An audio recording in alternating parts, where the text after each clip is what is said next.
नमस्कार, जय हिंद दोस्तों। मैं विनय विश्वकर्मा आपका फिर आज एक बार स्वागत करता हूं। आज मौसम बड़ा खुशनुमा है, बारिश वाला मौसम है और मैं आज आया हूं शामली के भिक्का माजरा गांव में। हमारे साथ अक्षय मलिक सर हैं जो इस अमरूद के बाग का संचालन करते हैं। अमरूद के बाग में हम लोग खड़े हैं। ये अमरूद का बाग, वैसे तो आमतौर पर आप लोग अमरूद खाते होंगे, लेकिन अमरूद ये विशेष है। वीएनआर प्रजाति का ये अमरूद है और आप देख रहे होंगे मेरे आजू बाजू में जो अमरूद लगे हुए हैं इसको पेपर बैग से कवर किया हुआ है। ये एक नया तरीका है, नई टेक्निक है अमरूद को वैल्यू एडिशन करने के लिए, उसकी गुणवत्ता को बढ़ाने के लिए। मेरे साथ अक्षय मलिक जी हैं। अक्षय जी आईटी फील्ड के व्यक्ति रहे हैं। उन्होंने काफ़ी लंबे समय आईटी में सेवाएं दी हैं। इससे पहले वो रेलवे में भी रहे हैं, लेकिन अपने गाँव में उन्होंने 1 हेक्टेयर में बहुत शानदार अमरूद का बाग लगा रखा है। इस अमरूद को वो किस तरह से इसमें वैल्यू एडिशन करते हैं, इसको उन्होंने कब लगाया था, इसकी हार्वेस्टिंग कैसे होती है, इसको मार्केट तक कैसे ले जाते हैं, शुरुआत कैसे हुई थी, किस तरह से वो गन्ने को छोड़ के उन्होंने अमरूद की खेती शुरू करी, हमारे साथ अक्षय जी हैं। वो इस पर पूरा विस्तार से अपनी बात रखेंगे। मैं स्वागत करता हूँ अक्षय जी का। नमस्ते अक्षय जी। नमस्कार जी। ये इसकी शुरुआत कब हुई थी सर? कैसे ये जो है आपने अमरूद का बाग सोचा, और अमरूद ही क्यों? ऐसा फल में इसमें ऐसा विशेष क्या था जो अमरूद हमने लगाया है बाग में? सर पहले हम लोग गन्ने की खेती ही कर रहे थे जी। वो ठेके पे दिया हुआ था। ये हमें लगा कि कुछ पौधे लगने चाहिए, वायुमंडल में ऑक्सीजन होना चाहिए, तो ऐसे फिलोसफिकल विचार थे। जी जी। तो प्लान किया हमने कि हम कैसे करेंगे, क्योंकि हमने कभी किसान बन के नहीं किया था काम पर्सनल लेवल पर। जी जी। तो एक कराड़ा फार्मास्यूटिकल्स है, तो हमने पहले पोमेग्रेनेट के लिए प्लान किया था जी। कॉन्ट्रैक्ट फार्मिंग के बेसिस पर, और वो कैंसर मेडिसिन के लिए उसका सैप सप्लाई करते हैं जी फार्मास्यूटिकल कंपनीज को। जी। पर बिकॉज ऑफ ये लैंड छोटा था, तो हमें लगा कि उन्होंने बैकआउट कर लिया। उन्होंने कहा कि कम से कम 4-5 हज़ार प्लांट्स हों तो हम वर्केबल सिस्टम बनेगा, अदरवाइज नहीं। तो फिर हमने काफ़ी कुछ इसकी सॉइल टेस्टिंग, वाटर टेस्टिंग वगैरह कराने के बाद पता लगा कि which is the easiest crop. जी। तो ईजीएस्ट, और यहाँ लैंड की और वाटर के अकॉर्डिंग जो सिलेक्शन था, तो उसमें गुआवा का प्रपोजल आया कि गुआवा सबसे अच्छा होगा। जी। और साथ में हम जब बातचीत कर रहे थे तो लेआउट्स कैसे होंगे, पानी कैसे जाएगा, तो डिस्कशन में बहुत सारे लोगों से मुलाकात हुई। तो नेट ऑफ आपने लगाया कब है? ये सर सितंबर 2019 में लगाया। हाँ। इससे पहले हम लोग क्या खेती करते थे? उससे पहले हम गन्ना ही होता था। उसमें गन्ना लगा हुआ? गन्ना था सर। तो गन्ने को क्यों छोड़ा, अमरूद की तरफ कैसे गए? इसका क्या कारण रहा? पहला था सर कि पेड़ लगाने। अच्छा। पेड़ के साथ ये था कि चलो फ्रूट भी होना चाहिए जी। वो सब्सिक्वेंटली बेटर करने के उसमें हमारा फिर ये फाइनली प्रोडक्ट हमने गुआवा को सेलेक्ट किया। बिल्कुल। ये कितने पौधे लगाए सर आपने? सर शुरू में हम 967 प्लांट्स लाए थे, वीएनआर बेही प्रजाति। ये 1 हेक्टेयर की भूमि है? ये 1 हेक्टेयर की है। इसमें आपने 967 पौधे लगाए? हाँ जी। तो ये मीडियम डेंसिटी पे लगा हुआ है। अमरूद की वीएनआर प्रजाति? वीएनआर प्रजाति। कहाँ से लाए थे सर ये छत्तीसगढ़ में वीएनआर बेही करके एक नर्सरी है जी। काफी अच्छा नर्सरी सेटअप है उनका। इस अमरूद की विशेषता क्या होती है सर? जैसे अमरूद तो बहुत सारे हैं बाजार में। इसकी शेल्फ लाइफ अच्छी है सर, पहली चीज। अच्छा। और क्रंची है जी। स्वीट एंड सोर है जी। और शेल्फ लाइफ अच्छी होने के कारण सबसे ज्यादा मार्केट में लेके जाएं तो हमें कम से कम 5-7-10 दिन मिल जाए। बाकी जो अमरूद की वैरायटीज हैं, हिसार सफेदा, L49, उसमें हमें वो टाइम नहीं मिलता मार्केट के लिए। इसकी सेल्फ लाइफ ज्यादा है। हाँ जी। इसलिए इसको मार्केट में पसंद भी किया जाता है। तो हम इसे बॉम्बे तक, मतलब आप 1000 किलोमीटर तक या इवन एक्सपोर्ट भी कर सकते हैं। इसका एक औसत साइज क्या रहता है सर, न्यूनतम से अधिकतम तक? जनरली जो साइज है, बिकॉज ये 1 केजी के हिसाब से आता है जंबो गुआवा। अच्छा। तो जनरली साइज 500 एंड अबव ही रहता है। और हमारे यहाँ पे भी फार्म में जनरली 600 to 700, 800 ग्राम्स के बीच में ही एवरेज साइज होता था। Even it was going more than 800 grams से ज़्यादा भी था। पर मार्केट में जो मेजॉरिटी एक्सपेक्टेशन है वो है कि 400-300 ग्राम से ऊपर नहीं होना चाहिए, ताकि 1 केजी में 1 केजी में 3 अमरूद तो कम से कम आना चाहिए, 3 या 4 अमरूद। इस बार हम उसे अचीव करने की कोशिश कर रहे हैं and we are quite successful this time. जी हमने वॉल्यूम्स बढ़ाए हैं अपने, मतलब number of fruits per plant बढ़ाए हैं और उससे हमारा थोड़ा साइज। पौधे की सर कीमत क्या थी इसकी, एक पौधे की कीमत? सर ये जब वहाँ से नर्सरी से कॉस्टिंग इसकी 180 रुपीज पर प्लांट है, अगर आप 500 से ज़्यादा खरीदते हैं अच्छा, और उस पे जो ओवरहेड्स हैं या फ्रेट चार्ज जी। लगने के बाद वो जी। कॉस्टिंग 210 रुपीज हमें यहाँ लैंडेड पड़ी थी। जी। जी जब सर ये आपने लगाया 2019 में शुरुआत हुई इसकी, जी तो पहली हार्वेस्टिंग हमारी कितने दिनों में हुई? सर फर्स्ट ईयर तो हमने 1-2 फ्रूट ही लिया था क्योंकि अच्छा। स्टेम बहुत कमजोर था। सेकेंड ईयर में हमने 5 किलो लिया था। अच्छा, थर्ड ईयर में हमने 15 किलो लिया था। अब हम 30-35 किलो के करीब में लेते हैं एक सीजन। एक सीजन। सीजन सर हम अगर साल में बात करें तो कौन कौन सा अपना यहाँ अच्छा फल उत्पादन होता है? जी, तो हमारा जो साइकिल है, हम फरवरी में प्रूनिंग करते हैं इसकी। जी 140 डेज के बाद हार्वेस्टिंग आ जाती है। जी। तो from the day of pruning to 140 days अब हम उस जगह खड़े हैं जहां हमारी हार्वेस्ट शुरू हो गई है। आज हमारा हार्वेस्टिंग का फर्स्ट डे। आज 29 जुलाई है, हाँ जी, तो आज के दिन इसकी हार्वेस्टिंग शुरू हो गई है सर। और ये अभी सितंबर तक जारी रहेगी। जी सर। पहला सीजन ये रहेगा, उसके बाद सर नेक्स्ट हमारा दिवाली के बाद अभी फ्लावरिंग शुरू हो जाएगी। अच्छा, फ्लावरिंग के ऊपर फिर फ्रूट्स आएंगे तो सेटअप होने में फिर वो दिसंबर तक चलेगा। दिवाली के बाद हाँ जी, दिसंबर तक के जी। लिए तो फल हमें जनरली हम इस टाइम प्राइस अच्छा होता है मार्केट में, तो बैगिंग वगैरह करके हम काफ़ी इसे रिस्ट्रिक्टेड एनवायरनमेंट में पैदा करने की कोशिश करते हैं क्योंकि इस जी। टाइम फल मक्खी से सब में कीड़े आ जाते हैं। बट हमारे मंडी सर कौन कौन सी हैं जहाँ अमरूद लेके जाते हैं या मार्केट आपको मिलता है? सर आजादपुर मंडी, देहरादून, गुड़गांव, जी। हमारी लोकल शामली और बुढ़ाना। क्या रेट एक लगभग एवरेज मिल जाता है वहाँ से? एवरेज रेट 55 रुपये पर केजी के आसपास मिल जाता है क्योंकि क्वालिटी के कारण। हाँ, उसकी क्वालिटी। अगर यही अमरूद एक नॉर्मल हो तो उसमें पेपर बैग ना हो, ये आपने जो वैल्यू एडिशन किया हुआ है ये चीज़ें उस पर ना हो, तो शायद 55 रुपये ना मिले। लेकिन आपका अमरूद मैं मानता हूँ कि थोड़ा विशेष है, थोड़ा सा क्वालिटी है, गुणवत्ता वाला है, कोई कीट इस पर नहीं है, तो इसलिए इसको 55 रुपये मिल जाते हैं बिकॉज ऑफ दिस वेराइटी, क्योंकि इसमें शेल्फ लाइफ अच्छी है। जी। सेकेंड ये जो शुगर फ्री सेगमेंट में जाता है, जहाँ पे लोगों को डायबिटीज है तो वो लोग इसको बड़े चाव से खाते हैं। जिनको शुगर है, डायबिटीज है, वो हाँ लोग जी, भी वो इसका इस्तेमाल करते हैं जनरली। हमारा बिकॉज जनरली ये बिल्कुल फीका अमरूद मिलता है, पर हमारा वाला थोड़ा स्वीट है। जी।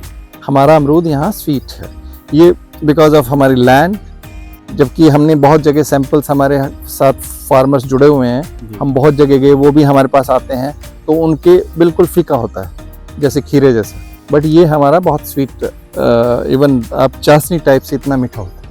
आपने 1990 में बीटेक किया है। मैं अगर कहूँ कि आप आईटी फील्ड में तो काम करते ही रहे हैं, लेकिन खेती में भी बहुत आप शानदार अच्छा कार्य कर रहे हैं। मैं एक टाइटल आपको दे सकता हूँ कि मैं अमरूद के मैकेनिकल इंजीनियर, अमरूद के इंजीनियर, क्योंकि आपने अमरूद में जिस तरह से इतना शानदार काम किया है, तो ऐसा लगता है कि ये काम एक कुछ विलक्षण कुछ लोग ही होते हैं जो विशेष कार्य करते हैं खेती किसानी में। सर बिना गुरु के ज्ञान नहीं है, पहली बात। बिल्कुल। तो गुरु बनाना पड़ता है, सो हमें टाइप करना पड़ा जो अच्छे मास्टर्स हैं, इवन लाइक फ्रॉम हॉर्टिकल्चर। फिर सॉइल के लिए हमें सॉइल से रिलेटेड जो कंपोजिशन है, न्यूट्रिशन मैनेजमेंट। जी। फिर ये फर्टिगेशन के लिए हमारी जो मॉडर्न टेक्नोलॉजी है, ड्रिप्स, सिंचाई की, नेटाफिम वगैरह कंपनीज। अब साथ में मार्केटिंग चैनल्स के लिए फिर हमें आरती और काफ़ी कंपनी है, अभी रिलायंस वगैरह से भी हमारा इंस्पेक्शन हो गया है। अच्छा। सो रिलायंस मार्ट में भी हमारा फ्रूट जाएगा। सो काफ़ी लोगों से हमने सीखा है, इवन पूसा में जो साइंटिस्ट हैं उनके पास हम जाते रहते हैं, तो वट एवर रिसर्च उनके पास जितना लेटेस्ट होता है, हम उनसे बैक्टीरिया बेस्ड कल्चर बना के हम न्यूट्रिशन मैनेजमेंट कर रहे हैं। ये जो बैगिंग की हुई है अमरूद के ऊपर, इसके बारे में थोड़ा सा बताइए। जी, ये हमारी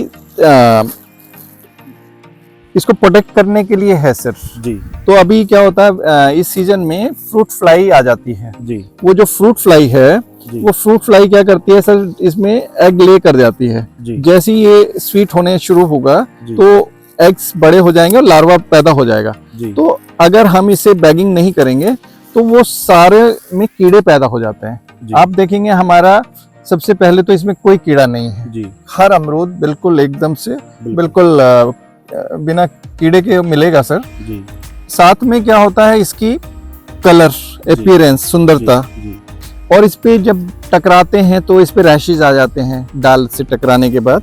तो ये सब चीजें इसकी कीपिंग क्वालिटी और सुंदरता को मेंटेन करती है। जी इसमें सर खर्च क्या आता है बैगिंग करने में? बैगिंग में सर लेबर इंटेंसिव जॉब है सर ये। जी तो जनरली क्या है कि ये 140 रुपीज पर केजी के करीब ये हमारा यूवी शीट आती है। जी और ये पीयू फॉर्म है, ये राजकोट या कुछ यहाँ पे नहीं बनती है, जी बाहर से हमें मंगानी पड़ती है फॉर्म नेट। जी तो ये हम बाहर से मंगाते हैं। कॉस्टिंग सर साइज के अकॉर्डिंग होती है, छोटा साइज लेना है तो छोटा लेना पड़ता है ये। जी तो ये भी आप समझें कि अराउंड एक पीस के ऊपर खर्चा जी 1.90 रुपए 2 रुपए के करीब मटेरियल कॉस्ट होती है।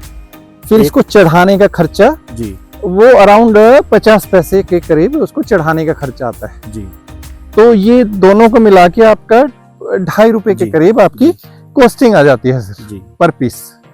आपने सर पूरे बाग में बैगिंग की हुई है? जी तो पूरे बाग में एक एक पीस सर हमें थिनिंग भी करनी पड़ती है। मान लो तो ये क्या एक एक पीस को इंडिविजुअली करना पड़ता है? हाँ जी सर, एक एक पीस को हम इसको पहले से बना के लाते हैं जी और आके फिर हम इसको ऐसे चढ़ा देते हैं। अच्छा इसके अंदर ये रबर है, जी इलास्टिक रबर, जी ये हम इसको फिक्स कर देते हैं सर। यहाँ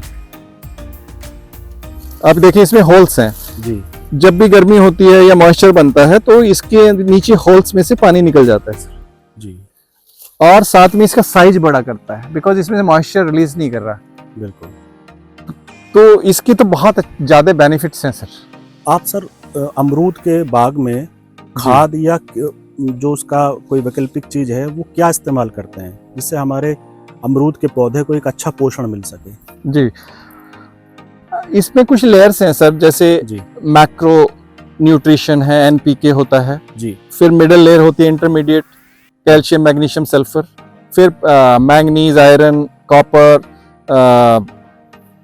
बहुत सारे मॉलिब्डेनम। तो इस तरह से उन्हें माइक्रो न्यूट्रिएंट्स बोलते हैं। अब हमने क्या किया सर, धीरे धीरे हमने केमिकल फर्टिगेशन से बंद करके जी हमने अब क्या किया कि कल्चर बनाते हैं सर हम जी। गुड़ के साथ। जी तो इसमें पोटाशियम सोल्यूबल बैक्टीरियाज, केएसबी, कुछ हम जैसे चूना ले आए हैं, चूने को घोल के हमने सर उसको पानी निथार लेते हैं तो कैल्शियम के लिए। जी कॉपर नीला थोथा लेके आते हैं सर, जी कशिश लेके आते हैं आयरन के लिए। तो इस तरह से हम उनके कोशिश करते हैं कि हमारे को खल है, खली को हम पानी में भिगो देते हैं, कुछ एंजाइम्स यूज करते हैं।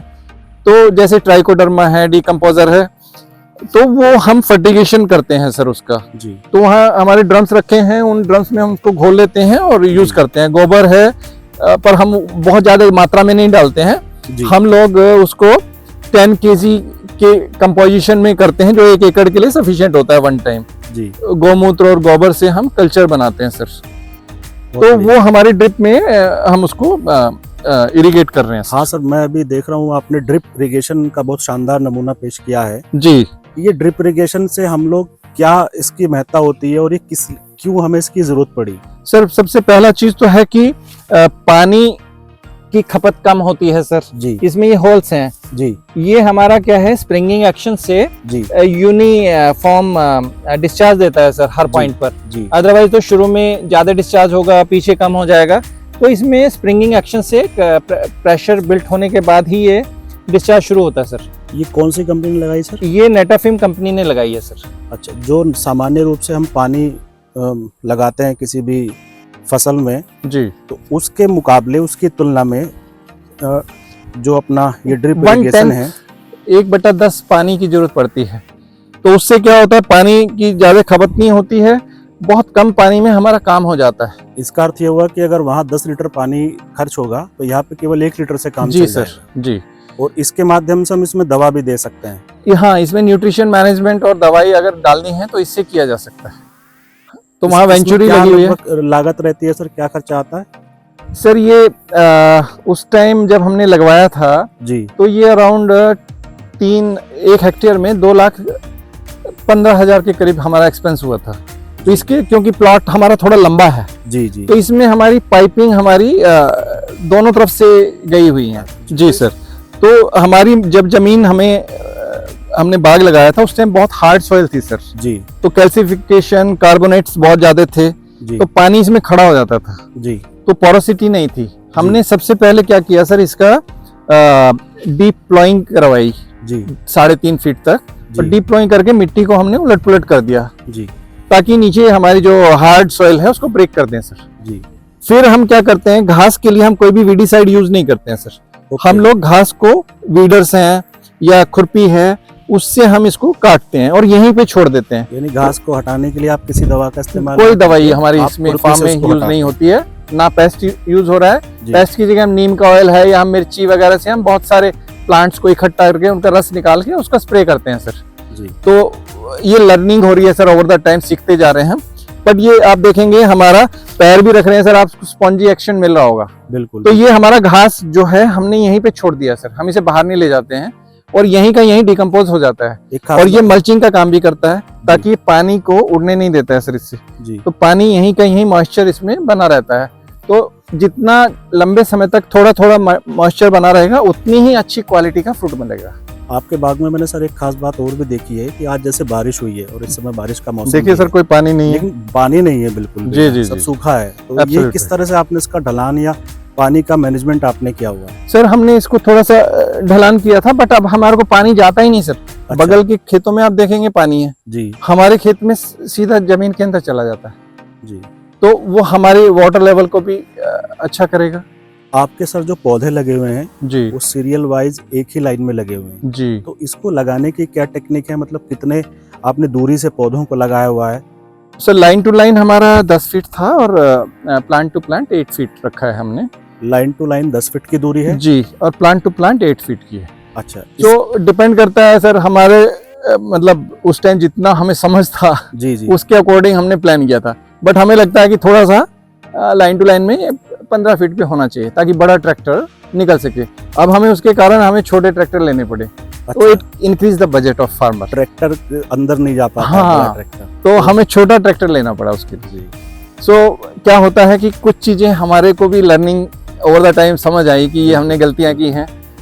कोई किसान मेरठ से, शामली से, मुजफ्फरनगर से या पूरे उत्तर प्रदेश के किसी भी जिले से आपसे कोई हेल्प मांगना चाहे अमरूद की खेती के बारे में, वीएनआर प्रजाति के अमरूद के बारे में, आपसे कोई सलाह सुझाव परामर्श लेना चाहें तो वो आपसे कैसे संपर्क कर सकते हैं? या आपसे कोई अमरूद मंगाना चाह रहे हैं, कोई इसका दुकानदारी कर रहे हैं, व्यापार कर रहे हैं, तो आपसे आम अमरूद खरीदना चाह रहे हैं तो आपसे कैसे संपर्क कर सकते हैं? सर ऑन कॉल व्हाट्सएप पर हमारा नंबर 9899799624 है सर। जी तो उस पर कॉल कर सकते हैं, व्हाट्सएप मैसेज कर सकते हैं। जी सो हम ये हमारा सौभाग्य है कि हम उनकी किसी सेवा का काम कर पाएंगे बिल्कुल क्योंकि हमारा इनिशिएटिव यहीं से था कि हमारा ये गांव है तो हम इसका ऋण कैसे उतारें। बिल्कुल। तो वो ऋण उतारने के लिए हमने सोचा कि कुछ ऐसा करें जो कि गन्ने से बेटर प्रोडक्टिविटी दे पाए।